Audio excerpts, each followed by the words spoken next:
யாருக்கு ஓட்டு போட்ட? உனக்கு தானே போட்டேன். ஏய் உண்மையை சொல்றா. சத்தியமா உனக்கு தானே போட்டேன். சரிப்பா. டேய் அப்படியே பின்னால வா. யாருக்கு ஓட்டு போட்ட? உனக்கு தானே போட்டேன். உண்மையை சொல்லு. சத்தியமா உனக்கு தானே போட்டேன். அந்த ஆள்கிட்ட என்ன சொன்ன? அவனுக்கு போட்டேன்னு சொன்னேன். ஏன்ட்ட என்ன சொன்ன? உனக்கு போட்டேன்னு சொன்னேன். இதுல எதுல உண்மை? ரெண்டும் உண்மை தானே. என்னடா சொல்ற? அவர்கிட்ட வாங்கின காசுக்கு ஏணி சின்னத்துல ஒரு குத்து, உங்ககிட்ட வாங்கின காசுக்கு தென்னை மரம் சின்னத்துல ஒரு குத்து. ஆக மொத்தம் 2 குத்து. 2 குத்துனே. மூணாவது குத்து நான் குத்தவா? குத்துனே. உன் கையை தரோளமா குத்துனே.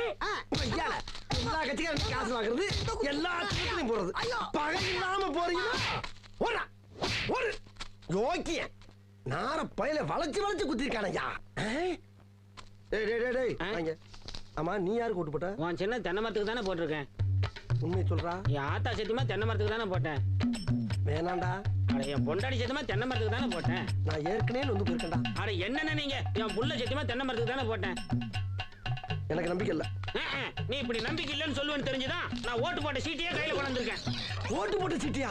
என்னென்ன இங்க பாருங்கண்ணே, தென்னை மரத்துல போட்டுக்கணா. அட என்னண்ணே நீங்க, எத்தனை வருஷமா நீங்க கெஞ்சிட்டு இருக்கீங்க தென்னை மரத்துல போடுறான்னு. நான் நினைவு இல்லாம இருக்கோம். 17 வருஷமா தென்னை மரத்துல தானே போட்டுக்கிட்டு இருக்கோம். நாங்கெல்லாம் வாக்கு மாற மாட்டோம்னே. 17 வருஷமாவா? அப்ப 17 வருஷமா கொண்டு போயிட்டா இருக்கியாடா நீ?